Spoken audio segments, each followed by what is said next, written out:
Welcome back to Sunrise Daily. Well, now we are turning our attention to the streets of Lagos. No, not the one that the music talks about, but we've got the general manager of LASTMA, Mr. Olawale Musa. Thank you for coming on this morning. Yes, good morning. Now, we do know that there will be some protests. They're planned to protest today somewhere around the Lekki Toll in Ikeja. We know there's construction going on at the international airport area. We also do know that at the moment they're planning to be a marathon tomorrow. So there's going to be a lot on the roads in Lagos, and LASTMA, it's out there, those who would like to know. So what plans do you have? What are people supposed to do? Are they supposed to stay indoors for the larger part of tomorrow, or what? Yeah, thank you very much. For tomorrow, there are some areas that are not involved in the marathon. Like if you're in Agege, you're in Yanapaja, you're in Ikorodu, it doesn't affect you. But if you're on the axis of the marathon route that's around the stadium, coming to Third Bridge, all those axes down to the island, definitely it's going to affect you. We are going to have some closures on those roads. So I would just advise people that if you want to go out, if it's not something that's very, very urgent, you should stay out. What about people coming into Lagos? We have our alternative routes. Everybody coming into Lagos from where? Lagos is about an expressway. No, it doesn't disturb you. But when you get to the Third Bridge axis, there's going to be a diversion. You can't proceed into via Ojota to Ikorodu once Road? you get to Ojota, you can't proceed beyond that point. So you have to divert, pass through the alternative route. Okay, so what time of the mornings? I suppose this is the morning because marathons will be run in the morning. What times of the morning should Lagosians be looking at when this marathon will take place and when your operations will be at peak? Yeah, those roads will be closed by 5 a.m. latest 5 a.m. Although our men will be on ground throughout the night, we will always be on ground because we have to put barricades on the road. So the total closure will start by 5 a.m. latest. So in your strategy, of course, to try to see that, especially to do with this protest, a lot of people are really concerned because, one, they don't want to see protests being hijacked by hoodlums and the concerns of safety even for those that are protesting. How has it been for you looking at that toll area with respect to how the people feel shortchanged in one hand and how you are there to maintain that law doesn't break down on that day of protest? And traffic keeps flowing. You know my duty is to control traffic. When it comes to protests, that should naturally be issue for the police and security agencies to handle. Well, what we have just done is to make sure our men are on ground, to make sure that if there are any issues of traffic, you can quickly manage it. But when it comes to controlling whatever is happening there, we don't have control over that. Now, concerning that construction going on for the airport, how do you guys, what happens? Because, I mean, sometimes it could really be a headache managing traffic and letting motorists know that you don't have to stop anywhere, just keep going so you don't obstruct, because when you stop at one point, there will usually that tailback effect that affects a lot of things. How do you manage that? You see, the traffic in Lagos is so dynamic and very, very fluid. Some days you go there, you just the traffic, you just go easily. Some days you go there and you get stuck. What really happens sometimes is, because of the high vehicular traffic that happens around that is when you just have a breakdown. And especially, it leads to apapa. So when you have this articulated vehicle breaking down, it takes us a bit of time to move it. And when it breaks down, the backlog goes on, then we can continue clearing that backlog for the next 5 to 6 hours. And people are not patient.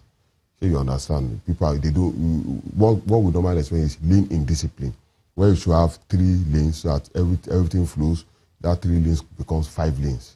So everybody, it's like a funnel. The water is coming there. To come out from that end is going to be a bit difficult. So that's what we normally have. But by and large, we've been managing it, and I think it's improving day by day because, as the construction moves from one side to the other, it gets better on this other side, while traffic now moves to the other side where we have more construction. But it's better now. Nowadays it's better. But I tell you, by latest by 7:38, the traffic is going as is. Because your men, we've seen them in action, sometimes especially when it has to do with accidents and how quickly they're able to respond and maybe clear the wreckage there. But do you have those equipment still, say, situated within those areas that you expect that there could be bottlenecks, lift crane materials, lifting of heavy materials, lifting of broken down vehicles just to make ease of passage even better? Yeah, well you see, we work in conjunction with LRU. LRU has those heavy equipment. They have the heavy equipment, although we have one or two, but the capacity of our equipment is limited. But that of the LRU, what we do is that because our men are always on ground, so when we get that information, we inform LRU. LRU comes in to pick them up, and they have offices everywhere now. They have in on the Ikorodu Road, they have in Lekki and in Oshodi, so they can quickly deploy the vehicle. But if it's just a minor, the size of the vehicle is small, we can move that on our own. Very easy for us to move. Let's get a question from Mark. Well, Chairman, I think it's in order to commend the efforts of LASTMA in Lagos. I mean, I was in Lagos over December, and the few queues did cause real traffic jam, and I think that the LASTMA officials did a good job. However, you talked about an issue where you experienced lane indiscipline. It would seem that LASTMA officials are very reluctant to call people to order. There are sometimes you see major traffic violations, and LASTMA officials are there, but they do absolutely nothing. Don't you think that your inaction in those kinds of instances encourage people to misbehave, encourages bad behavior on the part of motorists? Yeah, I like the way you put it that way. It's very nice the way you put it.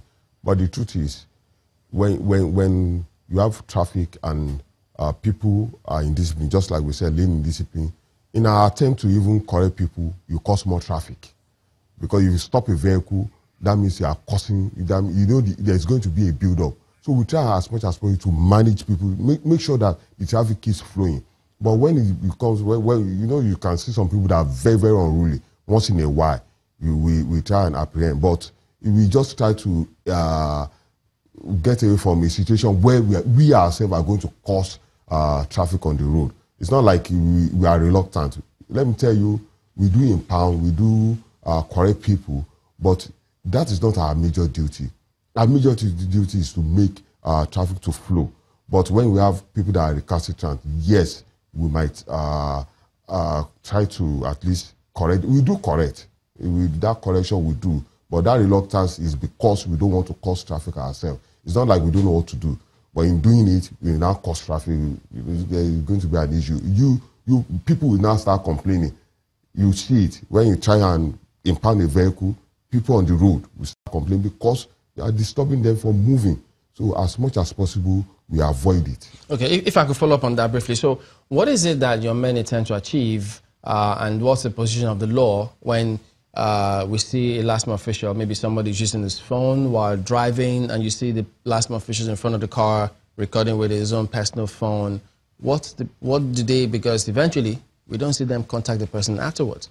What happens in that case and what do you seem to achieve? Yeah, what we try to do, the major problem with traffic enforcement in Nigeria now, in Lagos, let me put Lagos, is that we have to physically move your vehicle. That's remove your vehicle when you commit an offense.